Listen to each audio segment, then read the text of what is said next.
प्रारंभ करते हैं आचार्य अभिनव गुप्त के एक मंगलाचरण से, जो भगवान शिव के ऊपर है कि शिव कैसे हैं। यस्तन्मयाद हृदय संवदन क्रमेण द्राक्चित्र शक्ति गण भूमि विभाग भागी हर्षोल्लसत पर विकार जुषः करोति वंदे तमाम तमहमिन्दुकलावतंसम्। तो आचार्य अभिनव गुप्त कह रहे हैं कि वो शंकर जिनकी जटाओं में इंदु चंद्रमा विराजमान है, थोड़ा ध्यान कीजिए, विराजमान है चंद्रमा, वो उनको नमस्कार करते हैं, उनकी वंदना करते हैं। और वो शिव कैसे हैं, यह तन्मयाद, जो तन्मयता के द्वारा, यह तन्मयाद, तन्मयता के द्वारा, तन्मय बना देने के द्वारा, और हृदय संवदन क्रमेण, और हृदय संवदन का जो क्रम है उसके द्वारा तन्मयता। यह तन्मयाद हृदय संवदन क्रमेण द्राक, जल्दी से, चित्र शक्ति गण भूमि विभाग भागी। और चित्र और शक्ति, पुरुष और प्रकृति, मेल और फीमेल, इन दोनों के द्वारा कैसे भूमि विभाग भागी। नाट्य में जो भूमिकाएं होती हैं, पुरुष भूमिका, स्त्री भूमिका और स्त्री पुरुष दोनों के मिश्रण की जो अर्धनारीश्वर भूमिका, हमारे शास्त्र में किसी को बाहर नहीं रखा गया है, सबको अंदर लिया गया है।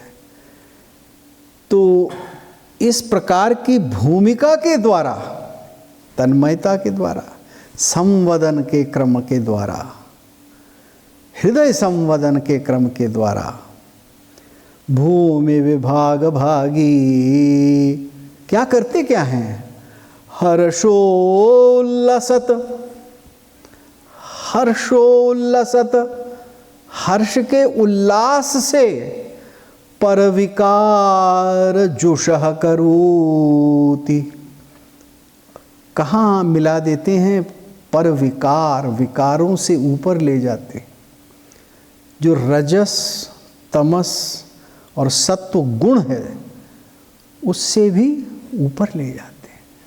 हर्षोल्लसत, हर्ष के उल्लास से,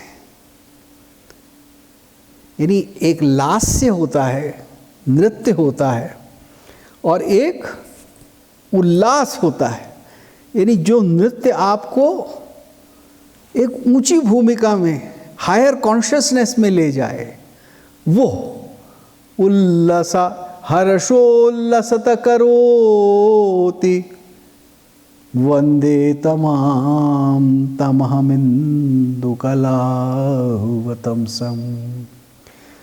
अब आप देखेंगे कि अगले 6 दिन में इन्हीं शब्दों पर कहीं ना कहीं किसी प्रकार से हम लौट कर आएंगे, तन्मयता पर आएंगे, हृदय संवदन क्या है इसके ऊपर आएंगे, उल्लास क्या है, पुरुष क्या है, प्रकृति क्या है, तन्मयता क्या है, सबके ऊपर ही। क्योंकि आचार्यों की परंपरा है कि जो बात प्रारंभ में कहते हैं उसमें वो बीज स्वरूप होती है। जो शास्त्र खुलने वाला है, पूरा का पूरा आने वाला है, वो हमें उसमें बीज स्वरूप में वही दे दिया जाता है। तो ये मंगलाचरण है। नाट्य शास्त्र का प्रारंभ जिस कारिका से होता है वो पहली कारिका है, प्रणम्य शिरसा देवौ, प्रणम्य शिरसा देवौ पितामहः महेश्वरौ नाट्यशास्त्रं प्रवक्ष्यामि ब्रह्मणा यदुदाहृतम्। तो ये पहली कारिका है। भरत मुनि कह रहे हैं, क्योंकि भरत मुनि के द्वारा बोला गया है कि मैं क्या कह रहा हूँ, किस नाट्यशास्त्र को मैं बोल रहा हूँ। नाट्यशास्त्रम उदाहृतम, जो मैंने रखा है सबके सामने, जो बोला है, विस्तार जिसका किया है, वो क्या है? ब्रह्मा के द्वारा कहा गया है।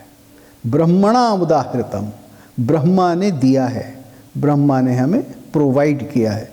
सो this Natya Shastra is something that comes to him from Brahma. Now, when he starts an activity, he says, Pranamya Shirasa Devau. I am bowing to two gods. Devau, द्विवचन है, Devau. और who are these two gods? Pranamya Shirasa Devau. Pitamaha, that is Brahma and Maheshwar. Brahma and Shiva, पितामहा महेश्वरौ नाट्यशास्त्रं प्रवक्ष्यामि ब्रह्मणा यद उदाहृतम्। अब देखिए, सवाल ये उठता है कि वो कह रहे हैं प्रणम्य, यानी प्रणाम करके। तो प्रश्न ये उठता है, ये शिरसा क्यों कह रहे हैं? यानी सिर से प्रणाम करके, I bow down by bowing my head to Brahma and Shiva. Now whenever you bow down, your head comes down. Then why have you use the word शिरसा? Is this not what is called a tautology or excessive use of words? भाई हमने नमस्कार किया तो हम झुकेंगे, हमारा sir भी झुकेगा, तो ये कहने की क्या ज़रूरत है कि मैं सर से झुकता हूँ? ऐसा क्यों कह रहे हैं? तो आचार्य अभिनवगुप्त इस बात को नोट करके कहते हैं कि हाँ, कारण है। ऐसा कहने का एक कारण है कि हम क्यों ये कह रहे हैं। वो कह रहे हैं कि ये नाट्य का ग्रंथ है, इसमें केवल बोलने से काम नहीं चलता है। It's not enough just to speak और say something. This is not a उपदेश, ये उपनिषद नहीं है या केवल शास्त्र नहीं है, ये तो नाट्य का है। इसमें अभिनय से ही तो काम होता है, इसमें आंगिक क्रिया से ही तो काम होता है। इसलिए शिरसा ये प्रमुख है। और फिर शिरसा का मतलब ये है कि झुकना है तो पूरा सर झुकाकर प्रणाम करना है। जैसे एक साष्टांग प्रणाम भी होता है ना, जिसमें 8 कोने शरीर के भूमि को छू जाते हैं, वो साष्टांग प्रणाम है। देखिए, अभिनवगुप्त की बात तो हमने आपको बताई और कारण बताया कि वो कह रहे हैं कि ये नाट्य का ग्रंथ है, तो इसमें अभिनय की प्रमुखता दिखाने के लिए, क्योंकि अभिनय का क्रम क्या होता है? आंगिक, वाचिक, सात्विक और आहार्य। तो उसमें आहार्य का रोल सबसे कम है क्षीण है। सबसे प्रमुख क्या है? आंगिक, क्योंकि उपक्रम में in the order of enunciation. See, there is a system of thought behind it. There is something which is called the order of enunciation. If I am addressing a gathering and the President of India is sitting there, then I'll address him before addressing anybody else. And then I'll address, if the Prime Minister is there, then the Prime Minister. I'll not address my host or somebody else first. There is an order of importance, an order of enunciation. तो उसमें आंगिक अभिनय है, नाट्य में प्रमुखता आंगिक की है। अब इस पर बहुत सारी बातें आगे भी मिलेंगी कहने को इतिहास की, लेकिन अभी ये नोट कीजिए कि इसलिए शिरसा। तो इसीलिए जब लोग साष्टांग प्रणाम करते हैं तो एक क्रिया कर रहे हैं। एक तो वो भी होता है, जैसे आजकल नज़र आता है कि आप पार्टी में गए और आपने अपने किसी बुजुर्ग को देखा और अपने पैरी पैं जी हैं ऐसे हाथ को कर दिया बस दूर से ही तो पैरी पैं हो गया जी, हो गया। हाँ, उसमें और पूरी तरह शिरसा झुकने में, और उससे भी अगला स्टेप है साष्टांग प्रणाम में, क्योंकि जब हम देवालय जाते हैं तो हम साष्टांग प्रणाम करते हैं। तो उस साष्टांग प्रणाम में जो आपकी श्रद्धा है, आपका जो प्रयास है, वो कई गुना है। आपका वो प्रयास आंगिक से प्रकट हो रहा है, वो केवल वचन से नहीं हो सकता कि मैं प्रणाम करता हूं या फला फला का पुत्र आपको प्रणाम करता है, अमुक व्यक्ति का बेटा आपको प्रणाम कर रहा है, ऐसे कहने से भी नहीं होगा। जब शारीरिक रूप से होगा वो क्रिया होगी। क्यों? क्योंकि नाट्य मनसा वाचा कर्मणा तीनों से होगा। खाली मन से कर लिया, आजकल बहुत से लोग कहते हैं भाई ठीक है हम मंदिर नहीं जाते, भगवान को हम मन में जप लेते हैं। अच्छी बात है मन में जपना, लेकिन जब क्रिया होती है तो मन उस क्रिया में लगता है, वो क्रिया मन को खींच लेती है। बहुत पहले, यानी शायद जब मैं 25-26 वर्ष का था, तो एक बार मैं एक तीर्थ स्थल वैष्णो देवी गया, तो मैंने देखा कि कुछ भक्त वहाँ साष्टांग प्रणाम करते हुए ऊपर चढ़ रहे हैं और उनको कई दिन लगते हैं ऊपर पहुँचने में देवी तक। तो मैंने सोचा ये सब ऐसे ही है क्या, क्यों करते हैं? और मैं रैशनलिस्ट ज़्यादा था उन दिनों, तो मैं इस चीज़ को रिजेक्ट कर देता था। I used to call it an empty ritual. And the education which is given to us in colleges, in universities, is to put aside Hinduism or religion as empty ritual. But as I went deeply into Natya Shastra over years, I realized what is happening when somebody goes up to Vaishno Devi by doing Sashtanga Pranam. Because then the sadhana becomes so concentrated. वो शारीरिक क्रिया करने से, by doing Sashtanga Pranam, your mind cannot go elsewhere for all those 3 days. Am I making sense? Yes. Is it not logical? Yes. That physical activity has compelled you, and that great physical exertion sustains your mind just in that one thing, that I am going to the door of Devi. So that is bhakti in action. It is karmana. And you are also reciting Jai Mata Di, you are also doing a mantra or something. So manasa, vacha, karmana, a perfect unity. You see, the Indian traditions have not looked upon art in isolation. ये मनोरंजन का साधन नहीं है. It is not for time pass. It is not for just whiling off your time. It is for altering your mind.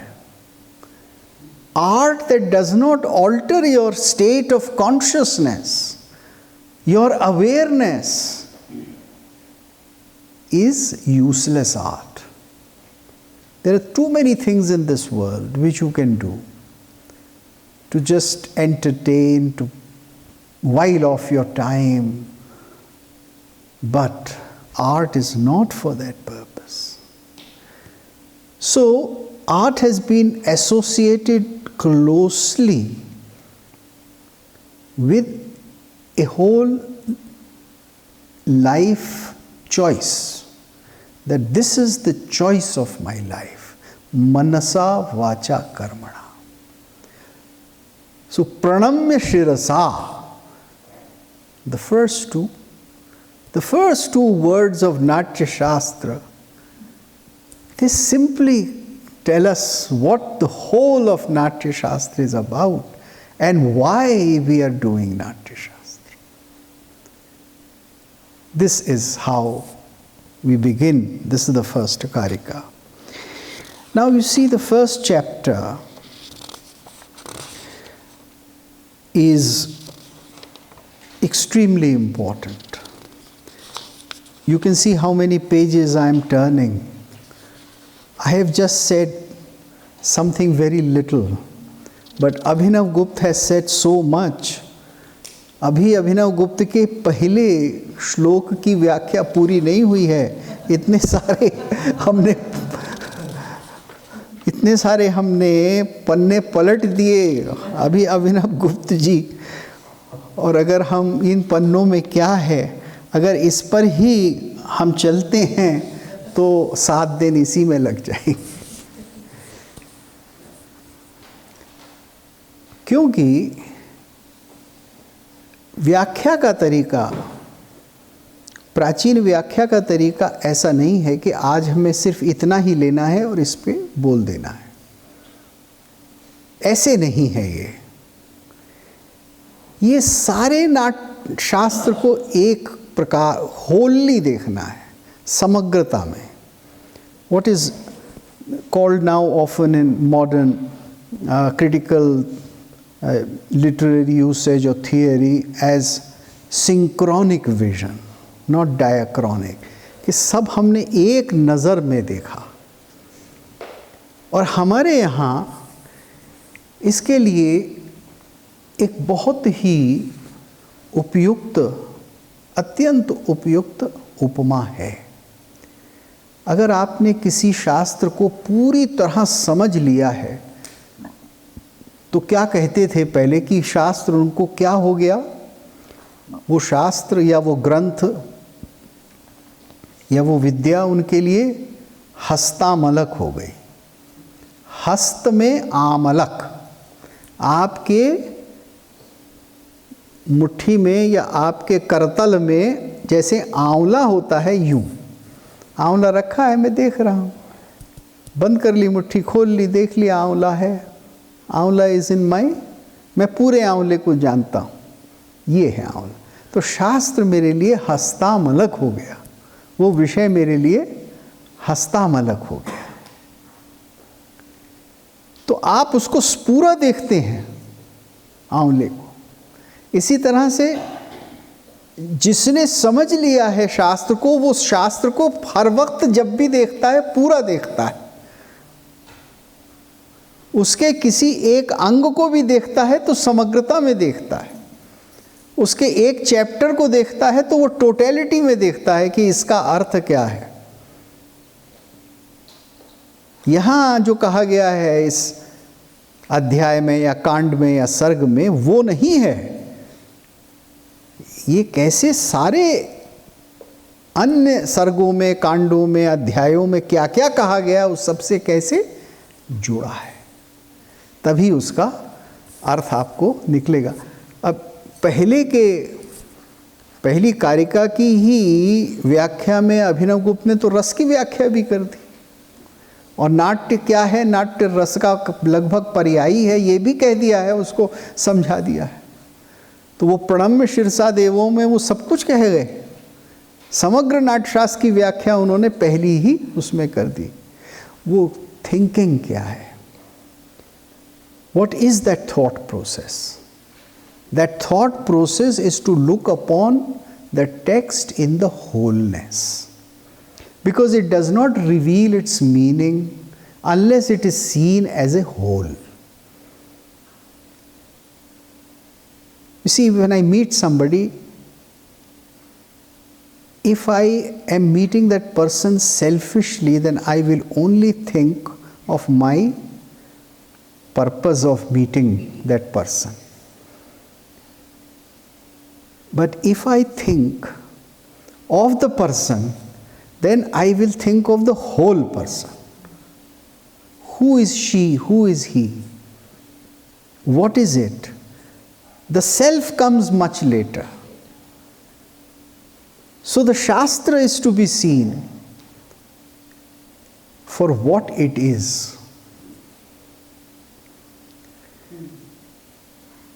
It is not to be seen how useful it is to me only. That is, of course, one part of it. A very practical, useful part of it. शास्त्र का मेरे लिए क्या लाभ है, क्या प्रयोजन है, शास्त्र का प्रयोजन है, ये तो ठीक सही है, लेकिन शास्त्र तो ज्ञान है और ज्ञान समग्रता में होता है। वो खंडित नहीं होता, वो एक एक विषय पर नहीं होता, वो एक के लिए नहीं होता। You see, very often my teacher Acharya Brihaspati used to joke around and ask people when they said, I am a शास्त्रीय म्यूजिक सिंगर, साहब हम शास्त्रीय संगीत गाते हैं। तो वो मेरे से कहते थे, इनसे पूछो कि वो अशास्त्रीय संगीत कौन सा होता है, कोई अशास्त्रीय संगीत सुनता है? सुन सकते हैं आप? बोले संगीत या तो सुरीला होता है या बेसुरा होता है, और अगर सुरीला है, सुंदर है, अच्छा है तो वो शास्त्र के ही अनुसार होगा। ऐसा तो नहीं है अशास्त्रीय संगीत हो जाए, क्योंकि जो भी लोक कल्याण में है, जो भी सच है, वही शास्त्र होगा। देखिए प्रश्न उठता है, व्हाट इज शास्त्र? शास्त्रम इति शासनोपायम। शास्त्र जो है वो शासन का एक उपाय है, इंस्ट्रूमेंट। और शासन का मतलब यहाँ गवर्नेंस नहीं है, एडमिनिस्ट्रेशन नहीं है। शासन का अर्थ, यहाँ शासन का अर्थ है वही समग्रता, कि उस विषय को चलाने के लिए आप क्या क्या करेंगे। अब हम नाट्य शास्त्र पढ़ रहे हैं, तो इसमें दो चीज़ें, नाट्य और शास्त्र। तो ये शास्त्र नाट्य का है, ये धर्म का नहीं है। ये शास्त्र जो है ये धार्मिक आचार विचार का नहीं है। तो इसका जो शासन, इसका जो डिसिप्लिन होगा वो नहीं होगा जो धार्मिक क्रियाओं में होगा। जैसे अब नाट्यशास्त्र है तो ये सौंदर्य के बारे में है, ये जीवन क्या है उसको नाट्य पर लाने के लिए है, ये रस है, ये रंग है, ये आनंद है। लेकिन मनु ने तो क्या कहा अपने धर्मशास्त्र में कि काम जो दशको गणः, कि 10 चीज़ें हैं जो बड़ी काम वासनाओं को बढ़ाती हैं और इनको नहीं रखना चाहिए, और उसमें नाट्य भी है। तो मनु जो है वो नाट्य को अलग कर देते हैं। तो अब बहुत से लोग कहते हैं कि साहब ये क्या, ये प्रश्न यहाँ भी आया है। तो देखिए क्यों मनु किस के लिए कह रहे हैं कि जो विद्यार्थी पढ़ने जा रहा है, जो गुरुकुल में है, उसको भाग भाग कर नाट्य नहीं देखना है। आज के संदर्भ में आपको, जब आपको पढ़ने का टाइम है, जब चल रहा है सेशन, तो आपको फिल्म फेस्टिवल नहीं देखना चाहिए, आपको भागकर फिल्म नहीं देखनी चाहिए। तो वहाँ वो कह रहे हैं काम जो दशको गणः, वहाँ वो बटुक के लिए, विद्यार्थी के लिए, गुरुकुल में रहने वाले के लिए कह रहे हैं कि इस डिसिप्लिन में रहो और ये नहीं करो। और यहाँ कुछ दूसरा, यहाँ नाट्य कैसे होगा, कौन करेगा, क्या होगा, वहाँ ये। तो शासन का उपाय हमारे विद्या के प्रयोजन से होता है। व्हाट इज द डिसिप्लिन, किस चीज के लिए कर रहे हैं हम? You see, every text is not for everything. Natya Shastra is for producing नाट्य, धर्मशास्त्र is for leading the life according to the धार्मिक कॉन्शियसनेस, अर्थ धर्म काम मोक्ष के लिए। वहाँ प्रश्न दूसरा है, क्योंकि वो विद्या दूसरी है, वो डिसिप्लिन दूसरा है, वो शासन दूसरा है। तो शासन का अर्थ ये है कि यहाँ नाट्य का शासन होगा, उसके बारे में अभी पूछा जाएगा, कहा जाएगा कि नाट्य क्या है, कैसे बना, कितना लंबा है, किसने बनाया, किसने दिया, इत्यादि इत्यादि, और इसको कैसे हम करेंगे। तो ये हमारा प्रयोजन है। शास्त्र के साथ साथ एक दूसरा शब्द भी आता है, लक्ष्य। What is the aim of a particular discipline और एन आर्ट, हमारा लक्ष्य क्या है, what do I want to do. और उस लक्ष्य यानी विद्या, जैसे धनुष बाण चलाना या अपने आप को कॉम्बैट के लिए ट्रेन करना, this is one discipline, and you then undergo that whole discipline with that particular purpose. And when you have earned that particular system of knowledge, then you use that system of knowledge and you put it to practical use. When you put it to practical use, then people see you using it.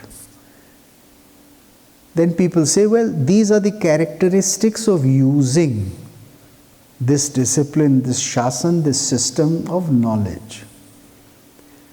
उसको हम कहते हैं लक्षण। लक्ष्य यानी एक विद्या, और उस विद्या के लक्षण क्या हैं।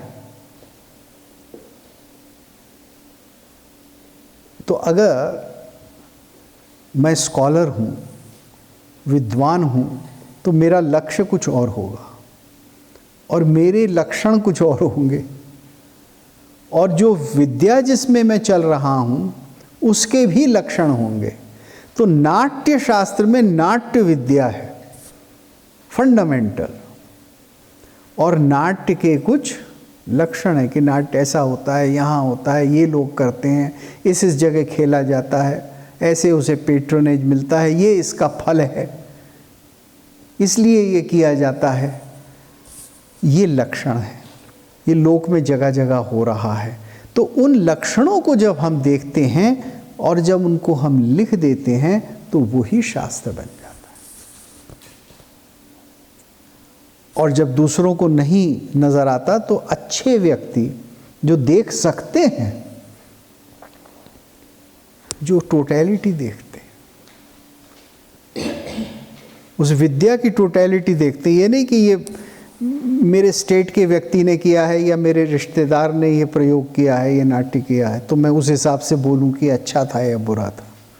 जब हम समग्र विद्या को देखते हुए उस प्रयोग को देखते हैं और उसके लक्षण करते हैं तो नाट्य बनता है। इन अदर वर्ड्स, शास्त्र is something which is for practical application. ये जो मैंने इतना इंट्रोडक्शन दिया आपको, वो इसलिए ये बताने के लिए कि शास्त्र एक एप्लीकेशन के लिए होता है। और शास्त्र बनता कैसे है?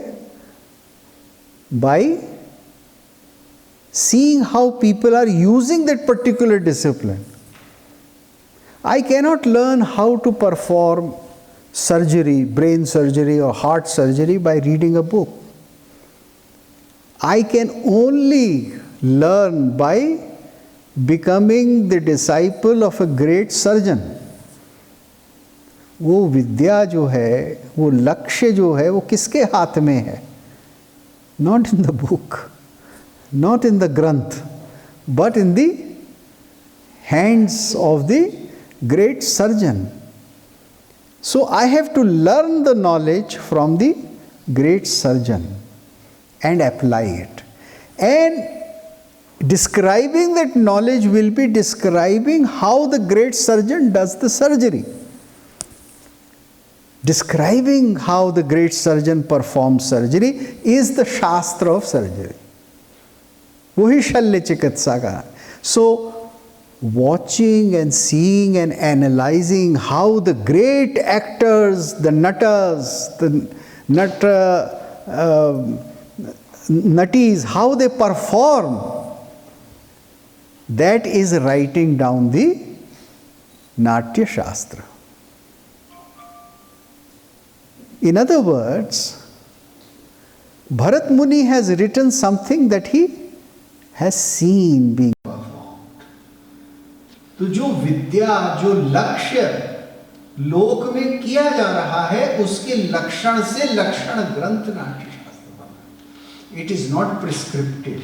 One of the most common mistake that people make about Shastra is prescriptive.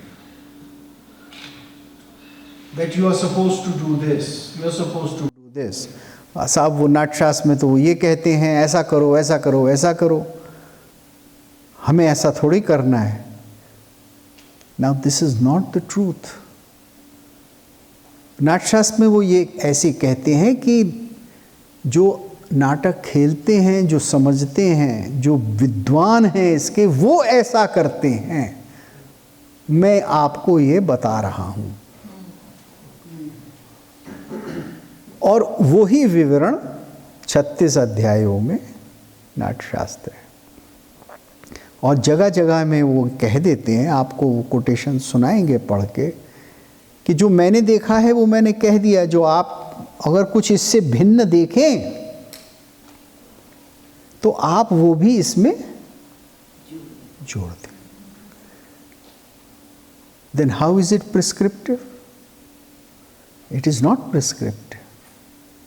It is a collection of what is actually happening.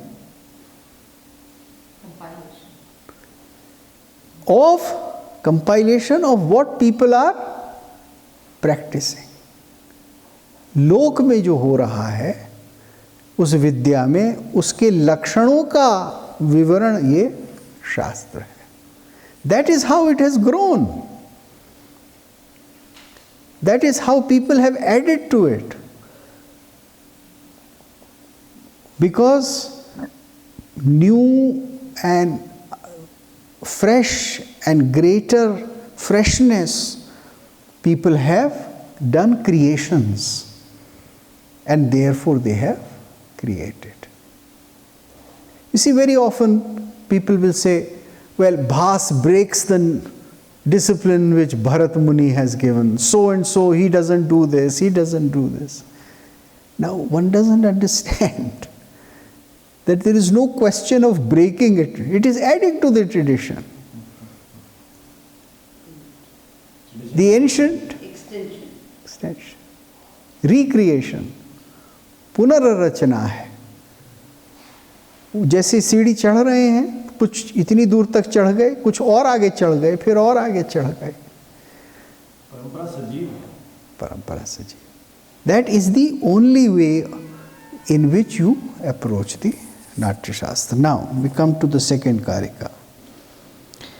In this, he gives the story as to how this happens, how the story of Natya Shastra begins. Samapta japyam vratinam swaswataye parivaritam anadhyaye कदाचित्तु भरतम नाट्य कोविदम. नाट्य को जानने वाले, नाट्य के कोविद भरत किसी एक दिन, जबकि उन्हें रेगुलर टीचिंग नहीं करनी थी, वेकेशन टाइम था, तब क्या हुआ, मुनयः पर्योपास्येनम आत्रेय प्रमुखा पुरा प्रपच्छुस्ते महात्मानो नियतेन्द्रिय बुद्ध. उन्होंने, आत्रेय इत्यादि ऋषियों ने उनसे आकर पूछा, कुछ प्रश्न पूछे. जिस दिन वो अपनी रेगुलर क्लास नहीं ले रहे थे भरत मुनि, और उनका जिस दिन वेकेशन थी या खाली थे, तो मुनि कुछ इकट्ठे हुए. अब बहुत से शास्त्रों में ये दिखाया जाता है, निरंतर दिखाया जाता है, क्या कि एक विषय का ज्ञाता मुनि कुछ बोल रहा है उस विषय में. क्योंकि यहाँ भरत मुनि बोल रहे हैं, वो नाट्य कोविद हैं, लेकिन उनको सुन कौन रहा है? उनको भी बड़े बड़े विद्वान और विदुषियां सुन रही हैं, क्योंकि सुनना उसकी रचना का एक अंग हो जाता है. तो आत्रेय आए हैं जो कि उनको सुन रहे हैं. एक नाट्यशास्त्र का दूसरा एडिशन है जिसमें वाल्मीकि भी सुन रहे हैं. वहाँ जो नाम गिराए हैं, ये कौन कौन से, यहाँ तो कह दिया आत्रेय इत्यादि, लेकिन वहाँ कई विद्वानों के, मुनियों के, ऋषियों के नाम गिना दिए गए हैं. तो उसमें वाल्मीकि का भी नाम है कि वो भी भरत मुनि को सुन रहे हैं. इसका मतलब भरत वाल्मीकि से पहले हुए. तो वो कहते हैं क्या, यो अयम भगवतः सम्यक ग्रथितो वेद सम्मितः, कि ये जो वेद के अनुसार वैदिकी परंपरा में जो ग्रथित है, यानी जिसको बांध दिया गया है, नाट्य वेद कथम ब्रह्मन उत्पन्न कस्य वा कृते. तो यहां अब मुनि ये प्रश्न पूछ रहे हैं. अब आप जानते हैं कि अगर सही सवाल है तो ही सही उत्तर होगा, और उत्तर भी सवाल के अंदर ही होता है. अगर प्रश्न नहीं सही होगा तो उत्तर सही नहीं होगा, और प्रश्न पूछने वाला भी कोई सामान्य व्यक्ति नहीं हो सकता, वो भी एक ज्ञानवान ही किसी ज्ञानवान से प्रश्न पूछेगा. तो ये आत्रेय इत्यादि मुनि कहते हैं कि भाई ये जो वैदिकी परंपरा के अनुरूप नाट्य वेद है, इसका जब ग्रंथन हुआ, इसको जो बांधा गया, तो वो कैसे, इसकी उत्पत्ति कैसे हुई. कथम ब्रह्मन, हे ब्राह्मण, कथम उत्पन्न, ये नाट्यवेद क्यों इसकी उत्पत्ति हुई, और कस्य वा कृते, किसके लिए हुई, बनाया क्यों गया. अभी वही प्रश्न था, प्रयोजन क्या होता है. हर विद्या का एक प्रयोजन है. आप ऐसा क्यों कर रहे हैं. अलग अलग विद्याओं के अलग अलग प्रयोजन है. नाट्यशास्त्र का प्रयोजन नाट्य की एक्टिंग करना है. ये इतिहास का ग्रंथ नहीं है। हाँ, इसमें इतिहास है, लेकिन आप ये नहीं कह सकते कि it's a book of history, क्योंकि नाट्यशास्त्र को इतिहास नहीं माना गया है। नाट्य, अच्छा, और फिर कत्यंग, कितने इसके हिस्से हैं, हाउ मेनी पार्ट्स, ये कितने पार्ट्स में है। किम प्रमाणश्च, कितना इसकी लिमिट है, इसका साइज क्या है, प्रमाण क्या है, कितना बड़ा है ये। और प्रयोगश्च अस्य कीदृशः, और इसका फिर प्रयोग कैसे होता है। तो उन्होंने सीधी सीधी 5 प्रश्न मुनियों ने पूछ लिए। तो नाट्यशास्त्र के विषय में ये कहा जाता है कि ये 5 प्रश्न का उत्तर ही नाट्यशास्त्र। अगर ये ऋषि 5 प्रश्न नहीं पूछते तो ये नाट्यशास्त्र की रचना नहीं होती। In other words, these 5 questions draw the limits of what is Natya Shastra. And what are these questions? Let's go over them once again. कथम उत्पन्न, भाई ये क्यों उत्पन्न किया गया? What was the need for Natya? How did it come into existence? उत्पत्ति क्यों हुई? देखिए, उत्पत्ति ये हर ग्रंथ के प्रारंभ में बताई जाती है। जितने भी ग्रंथ लिखे गए हैं, जगत की उत्पत्ति क्यों हुई? शारंगदेव ने संगीत रत्नाकर लिखा तो उन्होंने कहा कि भाई ये संगीत की उत्पत्ति कहाँ से हुई? नाद से उत्पत्ति हुई। तो वो बताते हैं नाद क्या है। तो संगीत मैं गा रहा हूँ, संगीत सुना रहा हूँ, संगीत पर इतना बड़ा ग्रंथ मैं जानता हूँ, संगीत के कई ग्रंथ हैं, तो सब उत्पत्ति, संगीत की उत्पत्ति क्यों हुई, इस पे प्रश्न उठाते हैं। इसी तरह से जितने भी ग्रंथ हैं वो उस विद्या की उत्पत्ति, how did it come into existence, अभी आगे हम उसको देखेंगे। तो कथम उत्पन्न कस्य वा कृते, फिर किसके लिए, for whom was it made? कस्य वा कृते, मतलब वा का मतलब पहला तो ये भाई पैदा क्यों हुआ, ये why did it come into existence, and then for whom was it created, then how many parts, तीसरा, fourth, किम प्रमाणश्च, हाउ बिग इट इज, इसका फैलाव कितना है, क्या क्या फैलाव। प्रमाण, प्रमाण का मतलब 2 हो जाता है, इसकी एविडेंस क्या है और इसका साइज क्या है। प्रमाण के 2 अर्थ होते हैं ना, कि इसकी ये क्या क्या कवर करता है, what all is contained in it, and what is the evidence that it is there, ये है भी या नहीं है, ये सच है या झूठ है, इसका लाभ है या नहीं है, वो भी तो है ना। और प्रमाण मतलब कौन बताएगा कि ये है, तो ये महानट बताएगा, ग्रेट एक्टर बताएगा कि है, देख लो उसको, होता है। अगर कोई कहे कि साहब नाट्य होता ही नहीं, तो आप यही तो कहेंगे भाई जाइए देखिए वो परफॉर्म कर रहे हैं, वो रीटा जी को सुनिए, ठुमरी सुनिए, तो आपको पता लगेगा ठुमरी क्या होती है। वो प्रमाण है, और क्या प्रमाण होगा। जो उस विद्या को सिद्ध कर रहा है वही तो प्रमाण है। तो नाट्य का प्रमाण कौन है? The great actor, the great actress, the प्रयोग on the stage, that is the प्रमाण। तो दूसरा अर्थ ये हो गया, व्हाट इज द साइज, क्या क्या है। साइज के बारे में जैसे ये कहा गया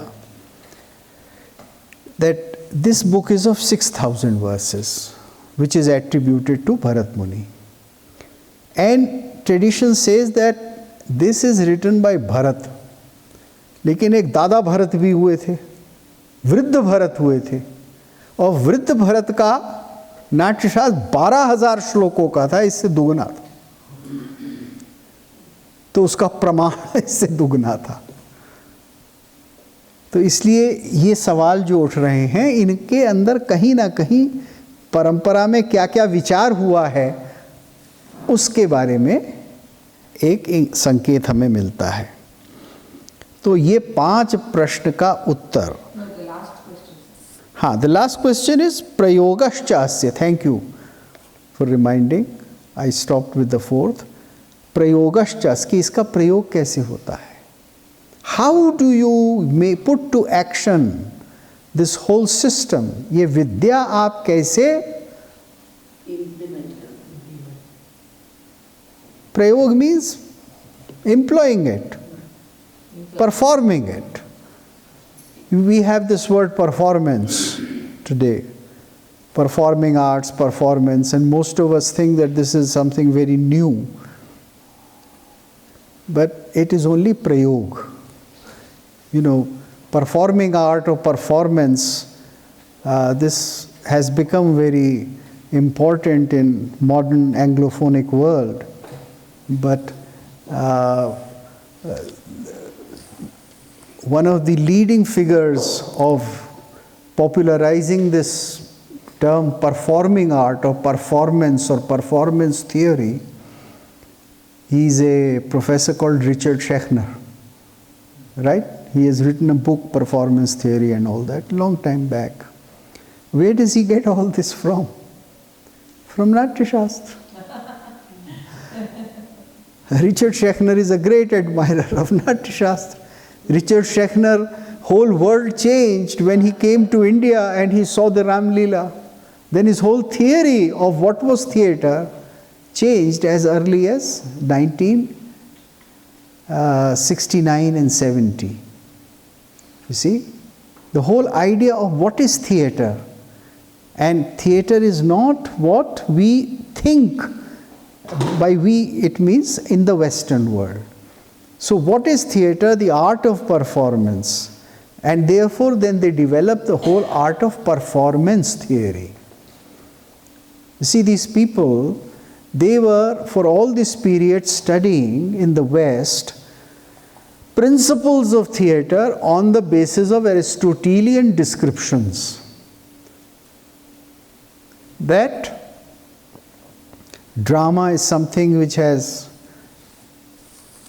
a story, mythos. It is something which has an actor or a character, ethos.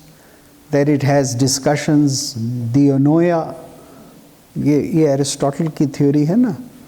And then it has opsis, something which we see. And it has music. Melipia. So these were the 5 principles given by Aristotle. And Aristotelian principles was lexically studied in the West to create theatre. And this went on till the middle of 20th century. Till in 1935, a French critic, he saw Balinese theatre. Antonin Artaud was the name of this man. अब उनकी आंखें खुली की खुली रह गई. उन्होंने कहा, अरे ये होता है theatre. Then he devised a whole new theory. He wrote a book called Theatre of Cruelty. Cruelty there means something else. This was in 1935. A new movement started, but the movement kind of stopped. Then it was revived later on in 1960s when the Indian arts impacted American arts, American music, American drama, etc. And when people started coming here, then several people came. Schechner came, and Grotowski came, and Eugene Barba, and a whole lot of people, they came and they saw what is performance. And one of the persons who developed a whole critical theory about this is Richard Schechner, who wrote this book called Performance Theory. And he started doing a very different kind of theater. Anyway, I have given you this comparison just to see how Natya Shastra has deeply, deeply impacted the Western arts in the 20th century. Because what is Balinese theatre? Balinese theatre belongs to the impact of Indian arts. Right from people from Gujarat and Odisha, etc., they went and settled and influenced Cambodia right up to Vietnam, and the great arts developed there. So these are all the arts of the Natya Shastra tradition. So Prayoga. What is the Prayoga? The fifth part of it. And they say Sarvam Etat Yatha Tattvam Bhagavan Vaktum Arhasi. That Bharat Muni, you are capable of narrating and telling us what is. Now, I will not read from the Karikas, but I will tell you in brief what happens. He says, Purva Krita Yuge Vipraha Vritte Swayam Bhuve Antare Treta Yuge Yath Samprapte Manoravaiva Swatasyatu. Now he gives a story, see, but when you look upon this myth or the story and go to the deeper meaning, then you understand. So he says that in Krita Yuga, that is after the Satyuga was over, what is called the Treta Yuga, this happened. What happened? That the world became variegated. Many things started happening. He gives a description. Gramya dharm pravittetu kamalobhas the light is a little less here. Kamalobha vasham gate yesha krodadi sammudhe loke sukha dukkhite. He says that in Treta Yuga people became unhappy and there was a little bit of happiness also. You see, the whole idea of yoga means that when there is great sattva, then there will be very little suffering. Right? So maximum suffering would be in Kali Yuga and minimum suffering would be in Satyuga. Then in the second part there will be a little more of suffering. There will be sukha and dukha. And there would be a variety of gramya dharma, that is, people are living in different places. Now, theatre can happen only if there is sukh and dukh. If there is only sukh, there is no possibility of theatre. नाटक drama नहीं हो सकता यदि केवल सुख ही सुख है तो। जब सुख और दुख होगा तब नाटक होगा, उसके बिना नाटक। इसलिए त्रेता युग में नाटक का प्रारंभ है, सतयुग में नाटक की संभावना नहीं है। यानी जिसको हम ये मिथ कह रहे हैं तो उसका जरा गूढ़ अर्थ देखिए ना, कि जब दुख होगा सुख के साथ मिश्रित होगा, पात्र भी ऐसे होंगे कि कुछ अच्छे हैं कुछ बुरे हैं, तभी तो होगा नाटक, वरना तो कोई संभावना नहीं है। उपनिषदों में तो ऋषि मुनि बैठे हैं, वहाँ केवल एक ही है, ब्रह्म चर्चा होनी है, सभी सात्विक हैं, परम सात्विक हैं, वहाँ नाटक की क्या गुंजाइश है? कोई गुंजाइश नहीं।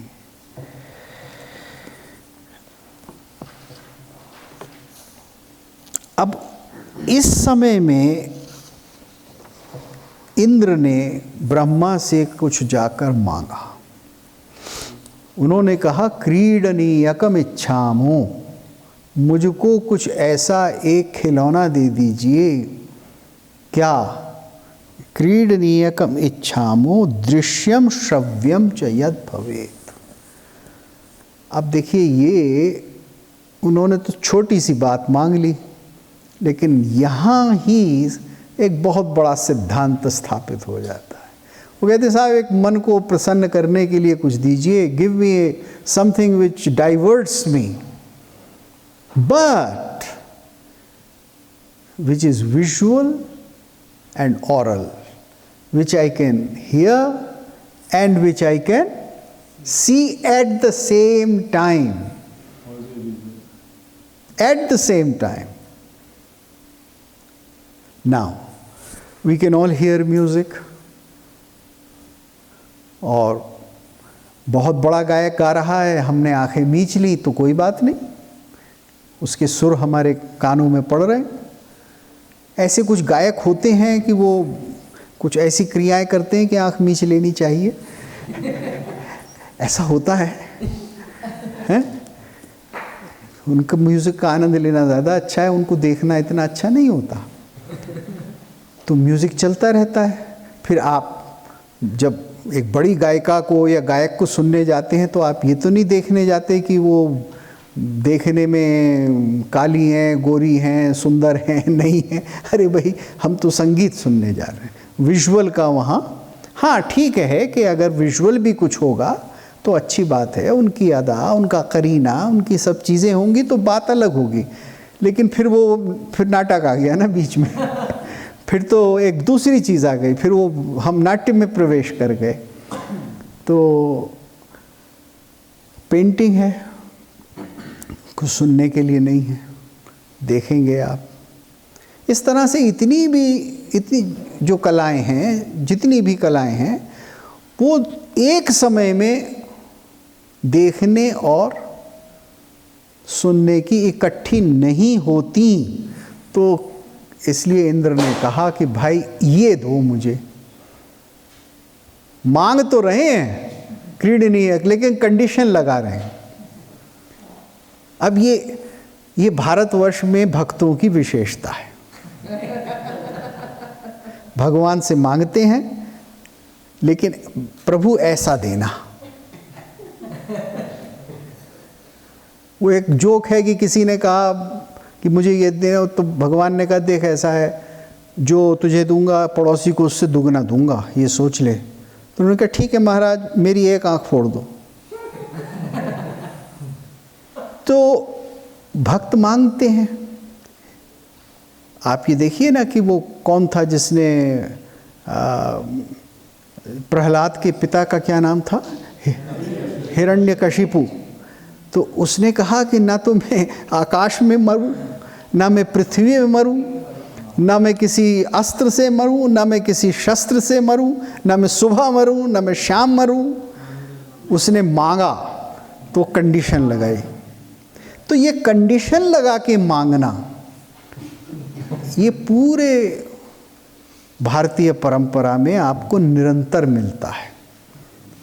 अच्छे और बुरे सब प्रकार के भक्त, प्रहलाद ने तो नहीं मांगा कुछ भी, लेकिन हिरण्यकशिपु ने मांगा, रावण ने मांगा, ये जितने सब हैं कि मेरे सामने जो आए उसका बल आधा हो जाए, वाली का ये था। तो ये कंडीशन के साथ मांगना है। और आप जो यहूदी परंपरा के लोग हैं, वहाँ तो ईश्वर आदेश दे देता है, ये अपने बेटे को ज़िबा कर दे। वहाँ कंडीशन का सवाल ही नहीं, वहाँ तो ऊपर से बोलता है, भक्त नहीं बोलता। वहाँ तो अल्लाह बोलता है या थियोस या यावे वो बोलते हैं, यहाँ उल्टा है। अब एक ही भक्त बोल रहे हैं ना। तो भक्त बोलता है, तो भक्त जब बोलेगा तो भक्त तो सगुण है, सांसारिक है। भक्त की इच्छा है, अनिच्छा है, उसकी प्रेफरेंसेस हैं, तो वो उसी हिसाब से बोलेगा। तो इसलिए ये कह रहे हैं दृश्यम च यत् श्राव्यम भवेत्। लेकिन इसी में उन्होंने एक नई विधा की रचना कर दी,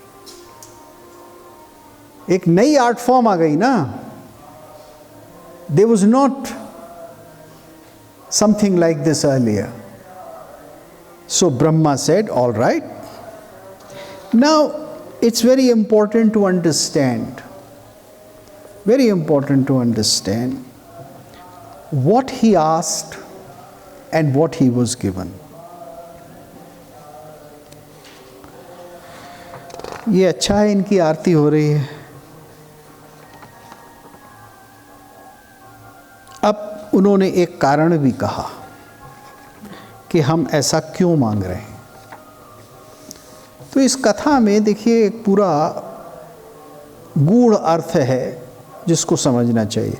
वो कहते हैं न वेद व्यवहारोयम संश्राव्य शूद्र जातिषु तस्मात् सृज अपरम वेदम पंचमम सर्ववारणिकम।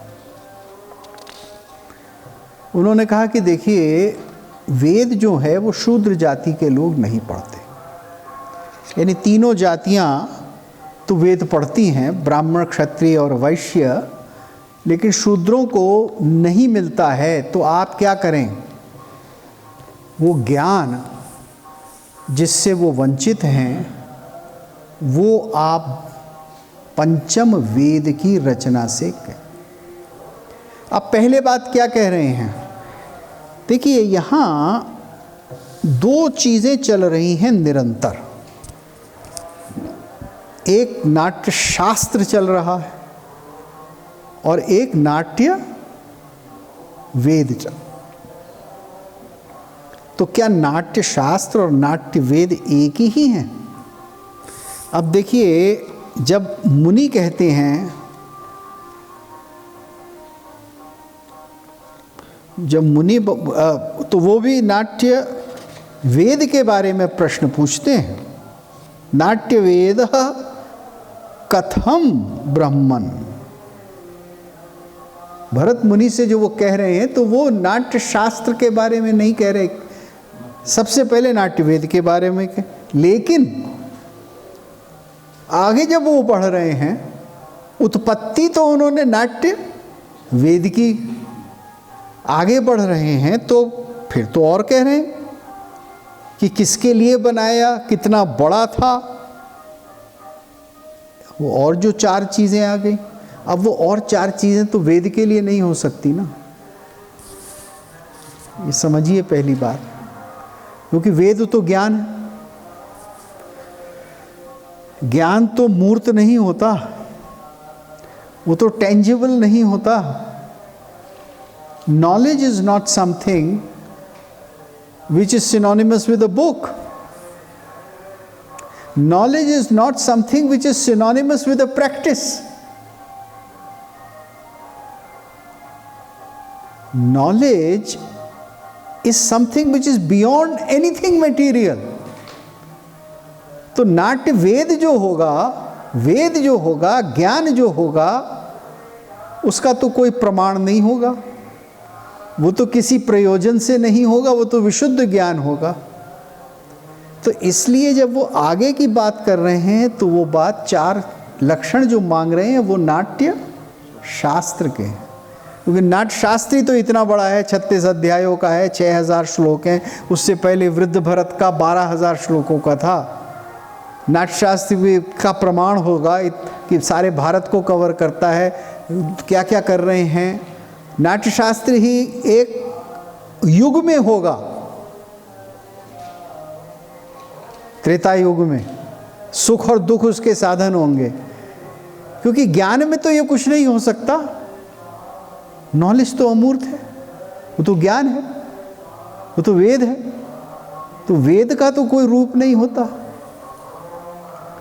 देखिए मंत्र क्या वेद होता है? ठीक है आप कह देते हैं वेद मंत्र बोला जा रहा है, अग्निमीड़े पुरोहितम, लेकिन ये वेद तो नहीं है भाई, ये तो वेद का मंत्र है, ये केवल मंत्र रूप है। इसका सिखाना ये भी एक लौकिक चीज़ है।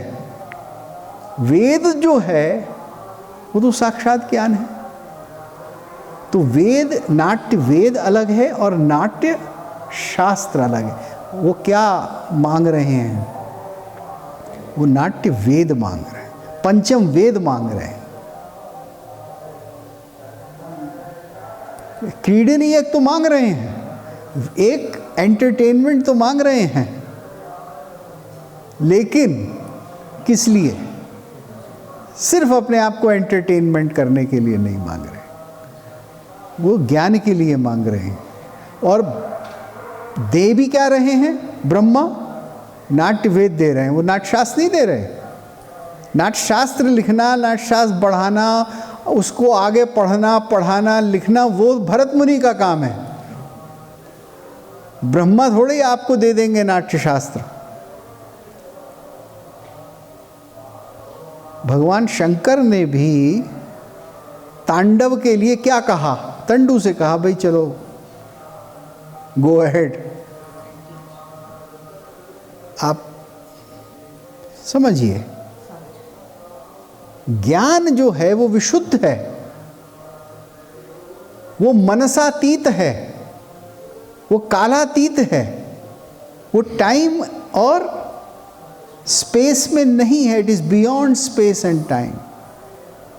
नॉलेज, वेद, तो वेद का तो कोई देश काल नहीं होगा, इसलिए नाट्य वेद चिरंतन है। और उन्होंने कहा कि अब इसको पंचम वेद दे दो। उसके लौकिक कारण है, और फिर उन्होंने बहुत सारी चीज़ें बताई कि इस तरह से होता है। तो आप एक एक करके कुछ प्रश्न पूछें और फिर हम आगे बढ़ेंगे। Can you call the verses हाँ। श्लोका और सूत्र और श्रुति? सूत्र definitions सूत्र 2 lines सूत्र नहीं, देखिए नहीं, सूत्र इज समथिंग डिफरेंट। सूत्र इज ए स्ट्रिंग ऑफ 2, 3, 4 और 5 वर्ड्स। जैसे देर इज रस सूत्र, हाँ, तत्र विभावानुभाव व्यभिचार संयोगात रस निष्पत्ति। दिस इज नॉट ए श्लोक, नॉट ए कारिका,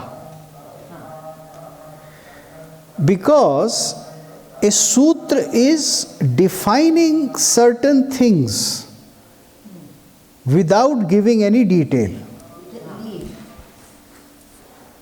It's a little string of maybe 4 or 5 beads. That's all. Now, what is that each bead?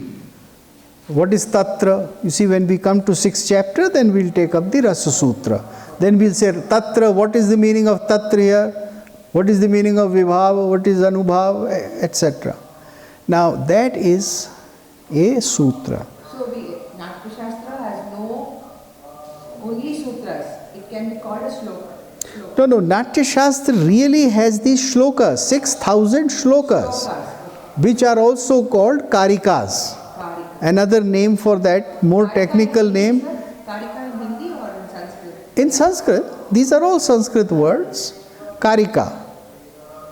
So, because karika is something that executes a certain meaning. हमें ये समझे कि जो आपने नाट्य वेद बोला, वेद इज नॉलेज, समझ, ज्ञान, जिसकी विच इज नॉट टैंजिबल, एक ज्ञान है। अब उसी से शास्त्र की उत्पत्ति है या अलग? उसमें से नाट्य शास्त्र भी हम जानते हैं, नाट्य वेद भी जानते हैं जी। चीज तो एक ही है, हाँ, लेकिन ये शास्त्र कब हो जाता है? देखिए, जब वे ज्ञान कहाँ से है? ज्ञान तो केवल ज्ञान की उत्पत्ति नहीं होती। ज्ञान तो कालातीत है, वो तो साक्षात ब्रह्म स्वरूप है, तभी तो ब्रह्मा ही दे सकता है वो। जब वो जी, इसलिए उसका कॉपीराइट नहीं, इसलिए उसका कॉपीराइट नहीं है। तो वो ज्ञान जो है वो तो विशुद्ध है, वो ब्रह्म स्वरूप है, वो अखंड है, उसका कोई देश काल नहीं है। लेकिन जब वो पृथ्वी से, मनुष्य से, जीवन से, लोक से, सृष्टि से संबद्ध होता है, सृष्टि में आता है, तब वो लौकिक जब होता है तब शास्त्र बनता है, तब शास्त्र की तब विद्या बनती है। जरूरत होती है, हाँ, शास्त्र की जरूरत। इसलिए शास्त्र की ज़रूरत होती है और विद्या भी तो तभी बनती है ना भाई। हम खेलेंगे, एक विद्या जो है वो लोक में होगी ना। जब लोक की सृष्टि हो गई तभी तो वो लोक की अलग अलग क्रियाएं हुई। जैसे आयुर्वेद बना, शल्य चिकित्सा हुई तो उसका शास्त्र बना, धनुर्वेद बना, काम शास्त्र बना। जब मनुष्यों को, स्त्री और पुरुष को बना दिया तब स्त्री और पुरुष के संबंधों की ज़रूरत पड़ी बताने की, तब काम शास्त्र आया। But the feeling is intangible. But the knowledge is intangible. तो इस क्रिया के द्वारा देखिए, एक है प्रक्रिया या एक है फिनोमिना जो ऊपर से नीचे को है, जो ब्रह्म से रचना की ओर है, लोक की ओर है, और दूसरा जब हम लोक में हैं तो वहाँ से हम ब्रह्म के दर्शन कर। तो नाट्य और नाट्य के और विद्या के द्वारा ही, विद्याओं की उपासना, उनका खेलना, उनके प्रयोग के द्वारा ही हम ज्ञान प्राप्त करें। हमें नाट्य वेद क्या है कैसे पता होगा? नाटक करके, नाट्य करके, विद्या का अभ्यास करके, उसको जान के, तब हमें ज्ञान होगा कि ये है ज्ञान। उसकी साधना से हमें होगा, हम नीचे से ऊपर जा रहे हैं, और जो रचना कर रहा है वो संसार बना रहा है। तो ये वेद और शास्त्र का संबंध है, इसीलिए नाट्य वेद। हाँ जी, वेद अपौरुषेय है, शास्त्र जो है उसका कोई लेखक है, हाँ, देने वाला है। अपौरुषेय का यही अर्थ होता है। अभी कुछ दिनों मेरे एक मित्र मंडल में बड़ी बहस चल रही है वेद को लेकर। अब वेद को अपौरुषेय जब कहा जाता है तो उसका मतलब क्या है? इसका मतलब ये तो नहीं है कि मंत्र किसी के द्वारा प्रकट नहीं हुए, किसी के मुंह से नहीं निकले।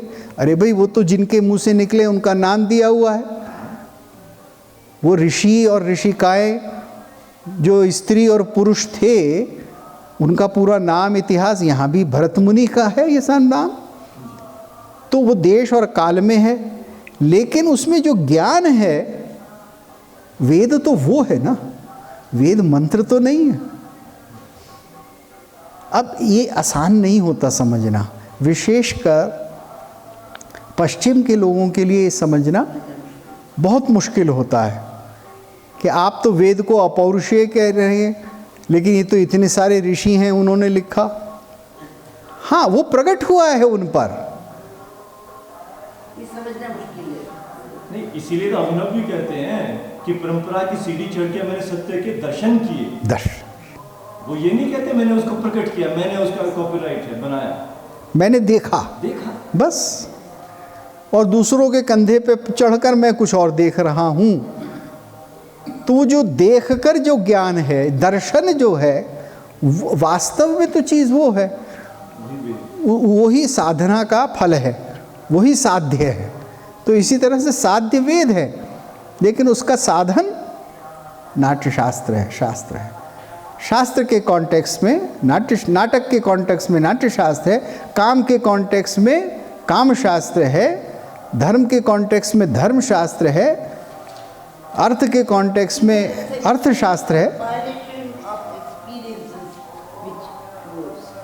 लक्ष्य और लक्षण, या लक्षण के ऐसे ऐसे लोग करते थे। अब नाट्यशास्त्र लिखा गया तो उसमें वो आगे प्रश्न उठेगा कि कौन कौन हैं जो इसके रचयिता हैं, कौन कौन से पहले हुए, मुझसे पहले कौन हुए, मेरे बाद और कौन होंगे। तो ये अच्छा, फिर वो मांगने कहाँ गए? ये तो उन्होंने कहा कि इसकी शुरुआत तो इंद्र के द्वारा हो गई। अब आगे हम बढ़ेंगे तो पता लगेगा कि ये विद्या बढ़ी कैसे और किन्नों ने बढ़ाई। तो ऐसा नहीं है कि अपौरुषेय का अर्थ ये होता है कि मनुष्यों का कोई रोल नहीं है। तो ये बहस जब होती है जब लोग समझते नहीं।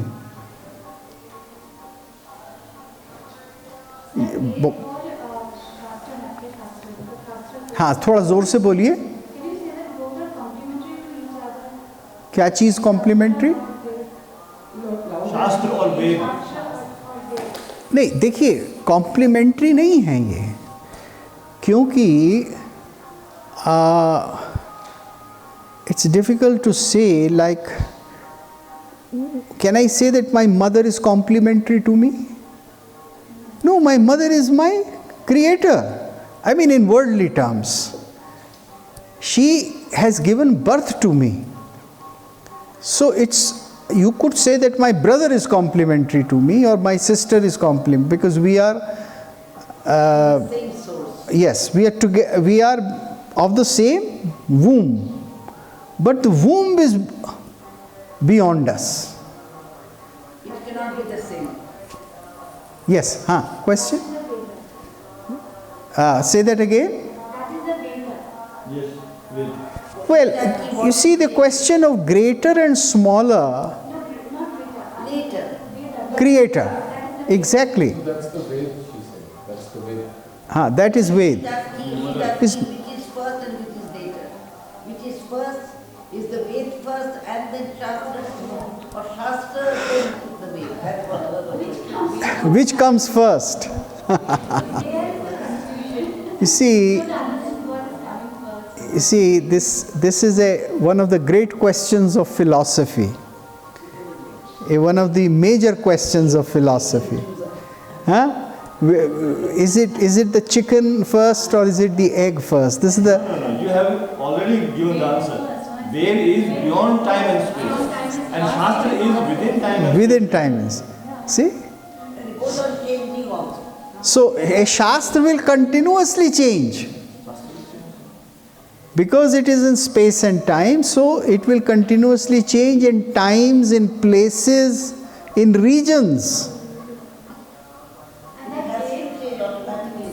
That Gyan or Ved comes to some person through experiences or things?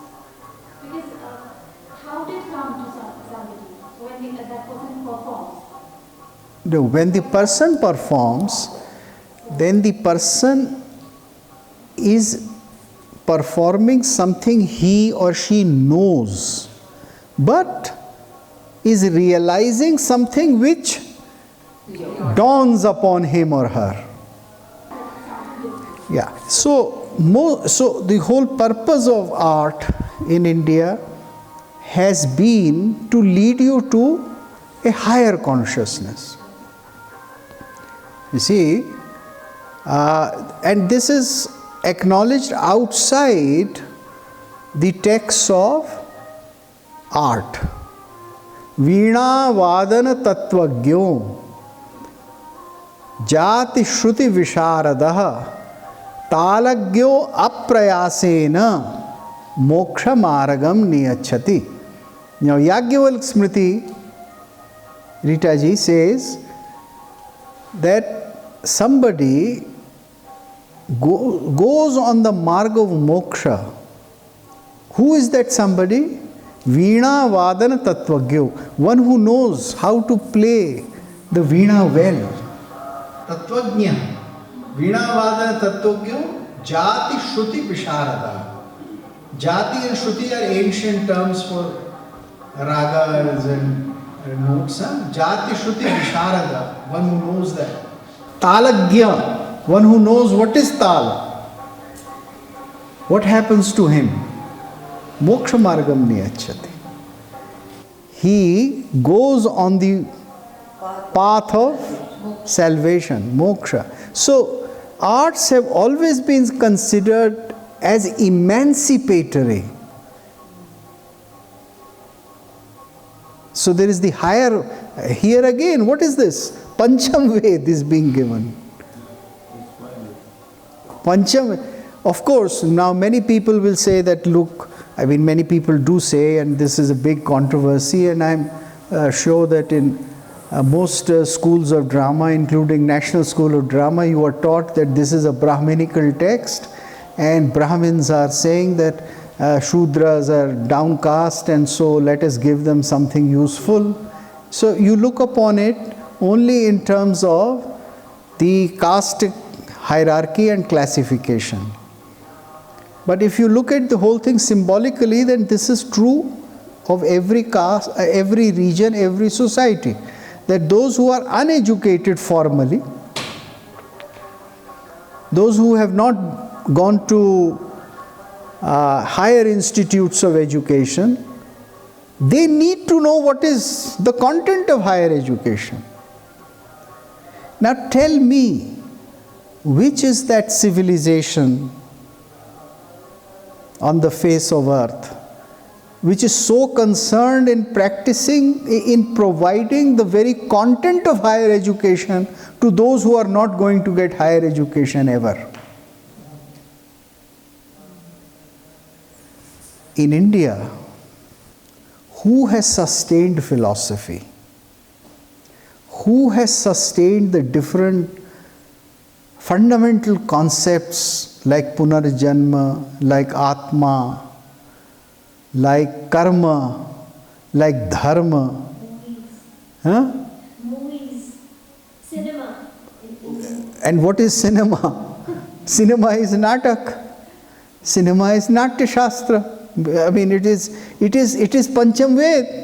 This is exactly what being said here. That look, some people go for higher education, some people go for study of Vedas, they understand, they know knowledge. But what about thousands and millions of people who will never go to college? And all that great philosophy, whether of Shankaracharya, Madhvacharya or anybody, has been sustained by plays. It has been sustained by Ramalilas. Nobody reads Tulsidas first. Everybody sees the Ramalila. Once you see, And the very Ramayana is written by Valmiki, who is not a Brahmin at all. And all major. exactly. Now, yeah, now that of course, that is, you are right, that it is not written by Brahmins or high people. It is written by people who had discovered knowledge. They had that knowledge. And where did they get that knowledge? Not by going to Gurukul, but by seeing Natak, but by listening to Kathas. You see, in India, words like Dharma, like Rasa, like Punarjanma, Adharma, Iman, Beiman, they are on the tip of the tongues of very, very quote-unquote uneducated people. And they use these terms correctly. They don't use it vaguely. Nobody would, be confused about who is a Beiman.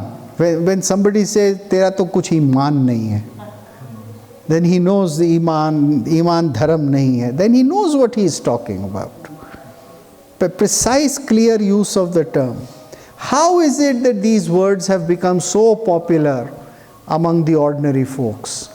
It is the fifth Veda. It is the fifth Veda. So everybody has right to practice the Veda in their own way. Exactly. And to go to it and to discover it.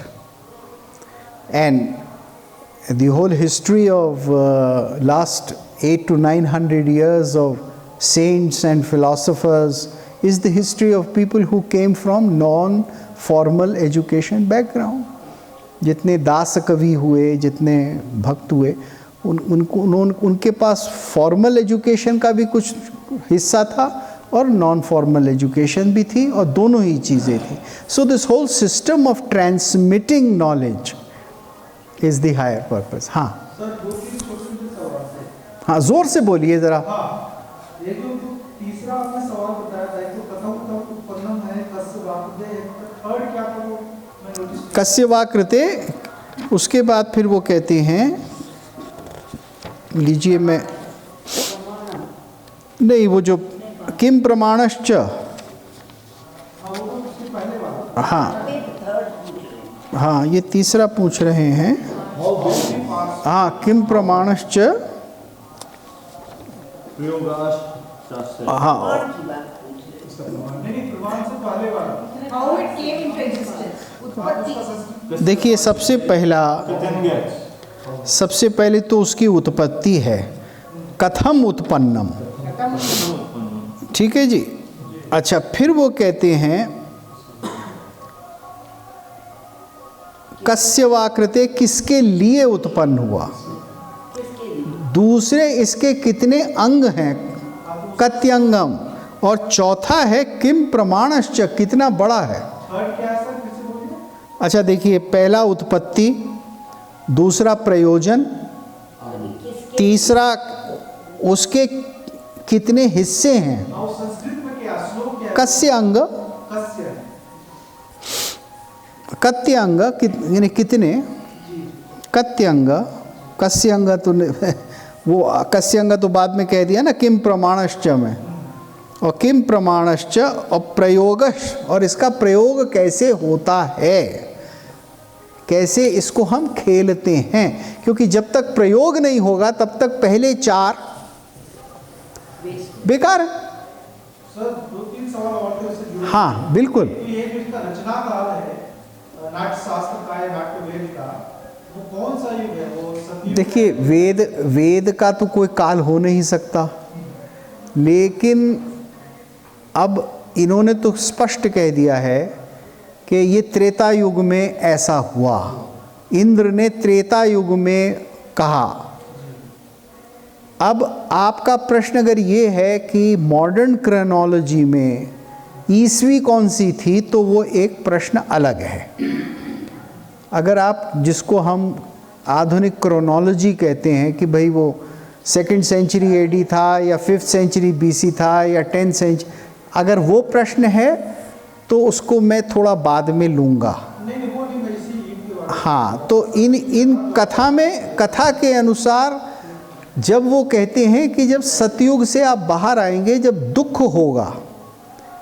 अच्छा, एक चीज़ समझने की है कि यहाँ देवता कह रहे हैं कि हमें नाटक दिखा, मतलब ऐसा एक क्रीडनीयक बनाइए कि जो नाटक की तरह से हो। वो क्यों कह रहे हैं? देवता की तकलीफ नहीं क्योंकि देवताओं के यहाँ दुख तो होता नहीं, वो तो सुखी सुख में है जी। आप कुछ बोल रही थी? बोरिंग लाइफ होती, सुखी सुख। सुखी सुख है, बोरिंग लाइफ। ये तो उसका सुख का भी एहसास नहीं। हाँ, रीटा जी ने बात स्पष्ट की कि केवल सुख होगा तो बोरिंग होगा, रात होगा तभी तो दिन का मजा है। तो इसलिए वो मांग रहे हैं किसी और से कि ऐसा करो। और फिर आगे चल के अभी वो कहेंगे कि भाई हम तो, वो उन्होंने कहा कि इसका प्रयोग क्या है, तो उन्होंने कहा अच्छा ठीक है, अब आप बता दीजिए। उन्होंने कहा हम तो नहीं कर सकते ये, हमारे यहाँ तो किसी को दुख का पता ही नहीं। और मेरे ख्याल से एक बाद के 24वें किसी अध्याय में उन्होंने कहा है स्पष्ट कि ये होता कहाँ है, ये कर्म भूमि पर होगा। कर्म भूमि एक दूसरा नाम है भारतवर्ष के लिए, आगे चलकर वहाँ भारतवर्ष भी कहते हैं वो, कि ये खेला जाएगा वहाँ। ये स्वर्ग में प्रयोग तो इसका हो गया, एक फर्स्ट प्ले तो कर दिया उन्होंने, लेकिन फिर उसको नीचे आना है, क्योंकि असली प्ले तो यहीं हो सकता है। इसके करने वाले और देखने वाले कर्म भूमि में, जहाँ सुख और दुख है वही है, मर्त्य लोक में होगा। ये ना पाताल में होगा ना स्वर्ग में होगा। सर एक छोटा सा सवाल और था उसमें। हाँ हाँ बिल्कुल बिल्कुल। नाट्य शास्त्र की उत्पत्ति के बारे में कई तरह की धारणाएं हैं। एक तो नाट्य शास्त्र जो भरत की है, हाँ कई लोग कहते हैं भरत भी अनेक थे, कोई एक नहीं थे। कुछ लोग कहते हैं इनके पहले भी परंपरा रही भरतों की, जैसे वो शिलालित थे, आदि उन्होंने नाट्य सूत्र लिखा। कोई बौद्ध परंपरा भी है या जैन परंपरा भी है, उनके बारे में थोड़ा विस्तार से। देखिए, ब्रीफली मैं कह दूं कि अब ये बौद्ध परंपरा, जैन परंपरा, ये क्या, इसकी क्या सेंस हुई? अब फिल्म में फिल्म हो रही है, अब कौन नहीं देखने जाता? जब रामायण उनकी आई टेलीविज़न पे रामानंद सागर की, तो सारा हिंदुस्तान 1 घंटे के लिए फ्रीज, और सारे मुसलमान भी शायद कुछ कट्टर मौलवियों के अलावा, मेरे ख्याल से वो भी चुपके चुपके देखते होंगे सब, क्योंकि वहाँ क्या प्रश्न है, वहाँ प्रश्न ये है कि भाई क्या हो रहा है, देखें। नाटक एक ऐसी चीज़ है कि वो आपको, मनुष्य को देखना ही है। इतिहास में कई प्रकार के रेफरेंसेस हैं कि वहाँ नाटक खेला गया, जैसे वाल्मीकि रामायण में, जैसे महाभारत में, जैसे पाणिनि ने शिलाली सूत्र का जिक्र कर दिया, तो इसका मतलब शिलाली नाम के कोई सूत्र रचयिता होंगे, और वो नाटक से नट सूत्र आज हमें नहीं मिलते, ठीक है, हो सकता है उससे पहले भी कुछ हुए हों। तो ये कहना कि जिसका काल में क्रोनोलॉजिकली सबसे पुराना रेफरेंस है उसने उत्पत्ति की। अब भरत मुनि क्या कह रहे हैं? भरत मुनि तो त्रेता युग की बात कर रहे हैं। अब त्रेता युग को आप कैसे कहेंगे कि ये 50,000 साल हुए या 5 लाख साल हुए या 10 लाख साल हुए? इसकी तो जने कितनी कितनी गणनाएं। यहाँ जो मर्म की चीज़ है वो क्या है कि उन्होंने क्या मांगा।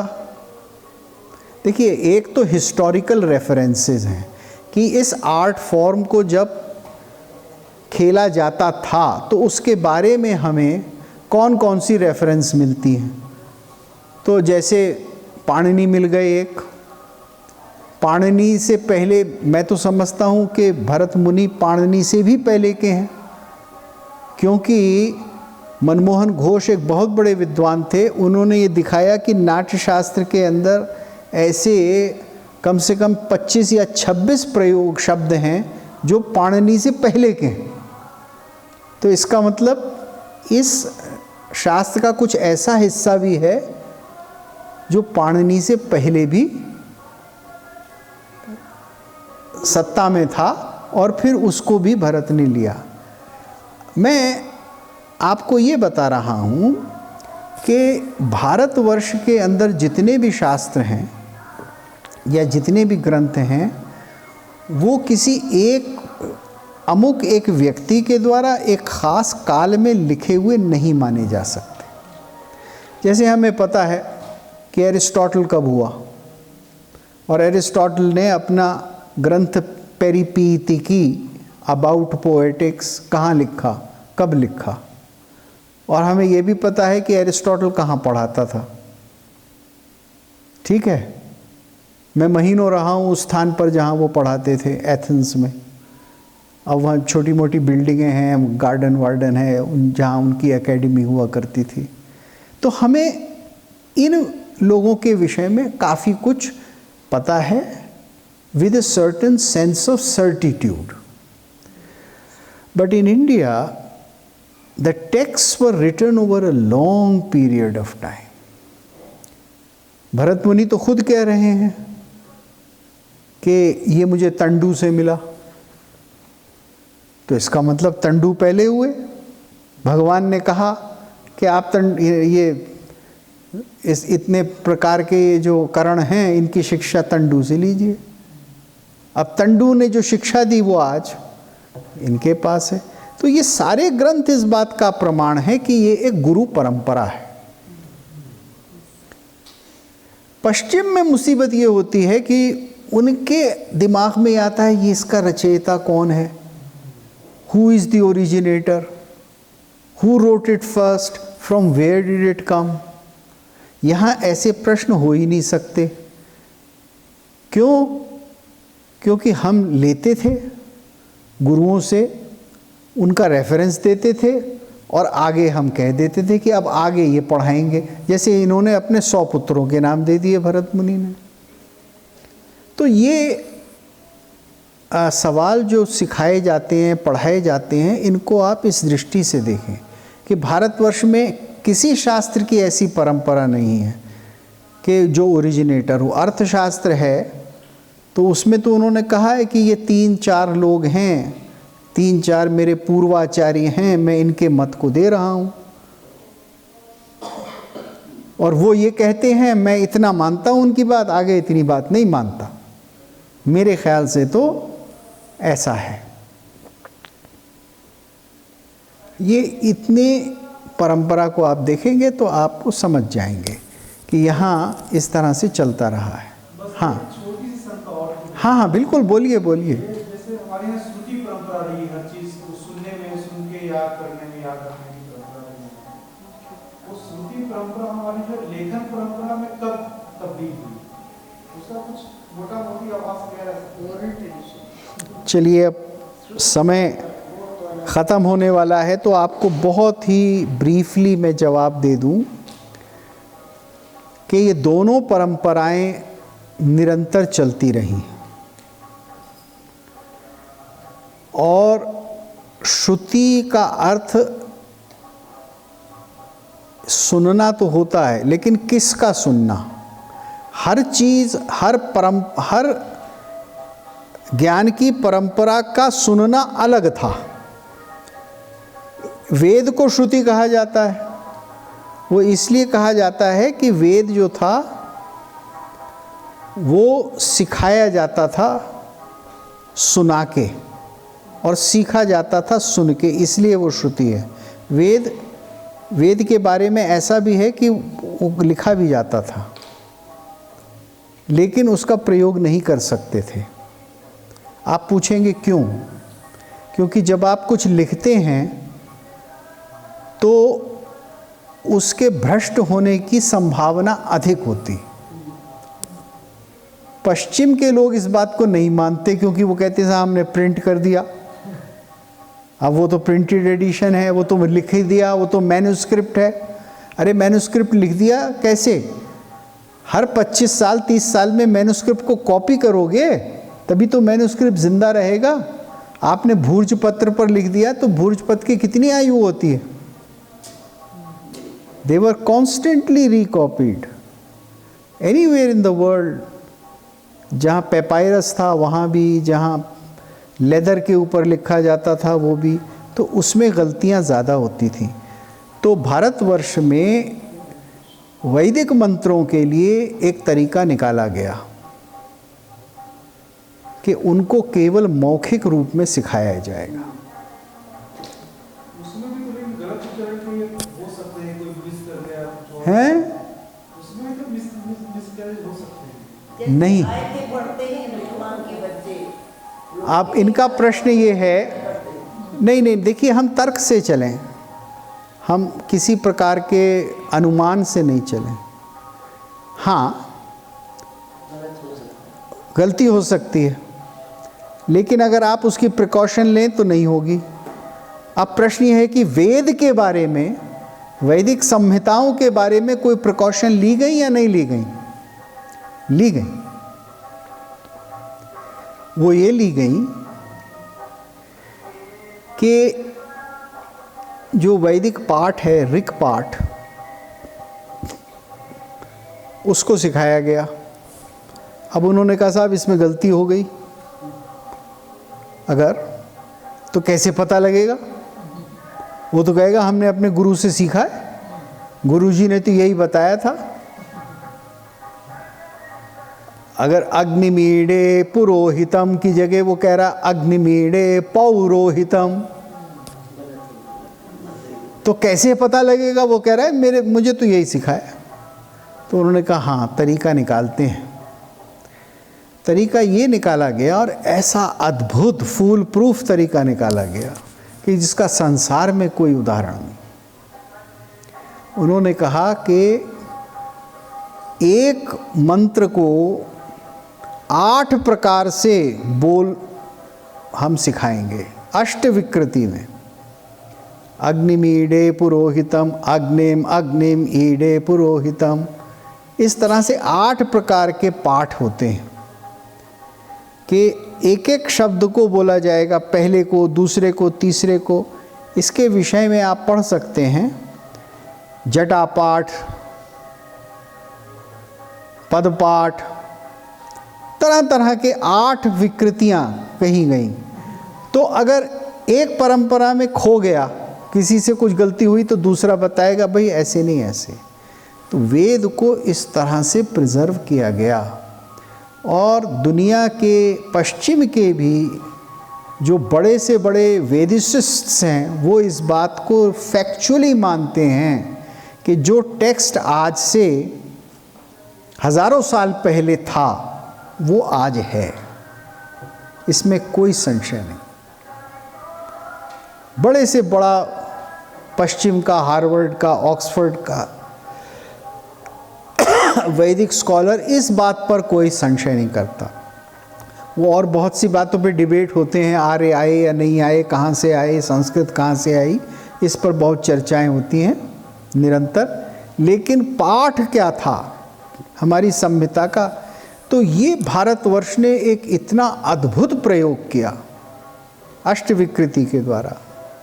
अब आप ये मानेंगे कि ये प्रयोग सब टेक्स्ट के लिए नहीं हो सकता, इसमें इतना मैसिव इन्वेस्टमेंट है। अच्छा, एक चीज जी, क्या इस अभी ख्याल है, क्या यही वजह थी? अब तो हर कोई कुछ भी काम करता है, इसलिए वेदी, द्विवेदी, त्रिवेदी, चतुर्वेदी, इनको शायद वो अलॉट कर दिया गया है, ये तय कर सको। हाँ, अलॉट ऐसे किया गया कि जो 4 वेदों को अधीत कर ले वो चतुर्वेदी, जिसने एक किया वेदी, द्विवेदी, त्रिवेदी, चतुर्वेदी। नहीं, उनको अलॉट किया गया। नहीं नहीं, अलॉट नहीं, जो मैं जितना सीख लूँ भाई, अगर मैंने एक किया है तो मैं वेदी कहला लूँगा, मैंने 2 कर लिए द्विवेदी हो जाऊँगा, त्रिवेदी 3 कर लिए, 4 कर लिए। अब इसके अंदर अलग अलग हैं, इसमें सामगान करने वाले अलग हैं, जो सामगान करते हैं वो बिल्कुल उनकी परंपरा अलग है। अब कुछ ऐसे भी विद्वान हैं जिन्होंने पदपाठ भी किया, 7-8 विकृतियां भी की और सामगान भी कर लिया।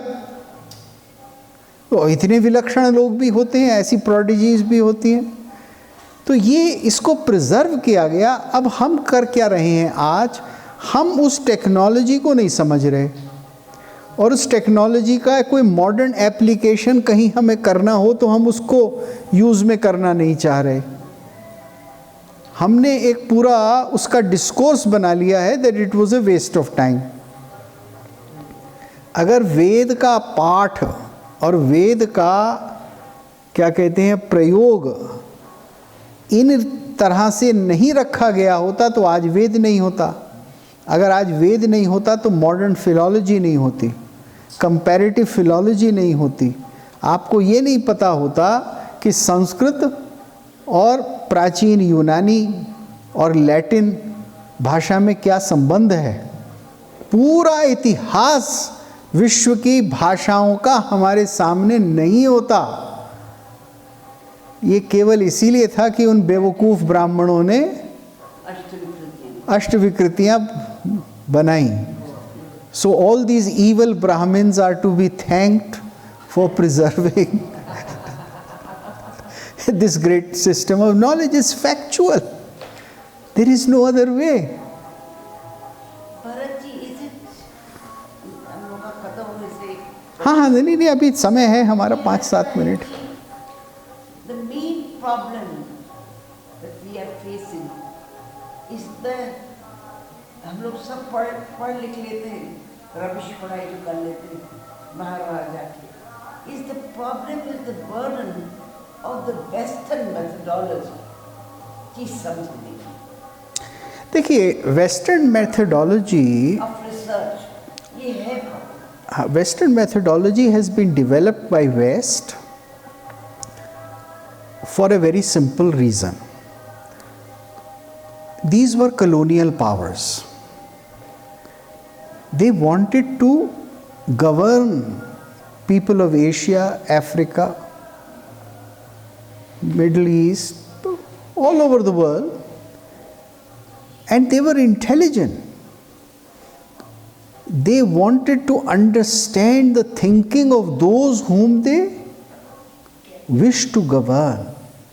जिन पर शासन करना था उनको वो समझना चाहते थे और उनकी सोच को बदलना चाहते थे समझकर। ये काम इस्लाम ने नहीं किया। इस्लाम ने संहार किया, भाई काफिर हैं तोड़ दो मंदिर, छुट्टी हुई। अंग्रेज़ों ने कहा नहीं नहीं नहीं नहीं, हम इसे स्टडी करते हैं, पेनिट्रेट करके इंटेलिजेंस क्यों बनाया, कैसे बनाया, कहाँ है, कितने हैं, कौन लोग थे, कारीगर थे, किस पत्थर का बनाए, आर्कियोलॉजिकल सर्वे बनाए, ये सारा स्टडी किया। ठीक है जी, अब स्टडी कर लिया, वो सारी नॉलेज उनके पास आ गई। Now they can manipulate this knowledge for their political purpose. तो उन्होंने कहा, जैसे एरिज़ोना के जो विद्वान हैं ईटन, कि साहब वो मुसलमान ही मंदिर नहीं तोड़ते थे, वो तो हिंदू भी तोड़ते थे। तो उन्होंने कुछ अपनी उस स्टडी में से कुछ प्रूफ निकाल के सामने रखे। तो अब जो अधूरे प्रूफ समझना चाहते हैं वो तो मान लेते हैं ईटन साहब सही बोल रहे हैं, लेकिन जब वो पूरी चीज़ पढ़ी जाती है तो पता लगता है कि there was a big difference. ऐसा है, थोड़ा विषय से हम भटक रहे हैं, लेकिन क्योंकि ये बड़े जीवंत प्रश्न हैं, these are very much discussed questions, so it's important to talk. There are examples, and it was sometimes done that when a king conquered the territory of another king, then he would take the Ishtadev, the Ishtadev statue, Vigraha, away to his capital and make a greater, more magnificent temple for him there. There are texts which says how to do this. Now there is a difference between taking the Vigraha, the Murti, and giving it a greater temple and breaking the temple and the Ishtadev itself in the name of Islam. आप देख रहे हैं फर्क?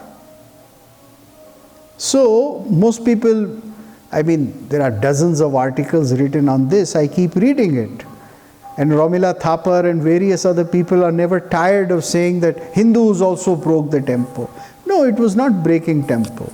It was taking away and giving it a greater honor, because this was part of taking the best of the conquered and giving it a greater place in your own kingdom to show your magnificence and valor.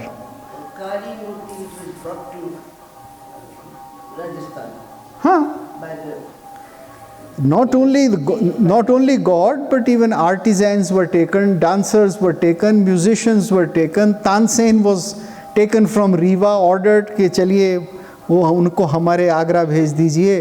तो तानसेन जो हैं वो आगरा आ गए, फिर उनको उन्होंने ज़मीनें दी, बीवियाँ दी, महल दिए।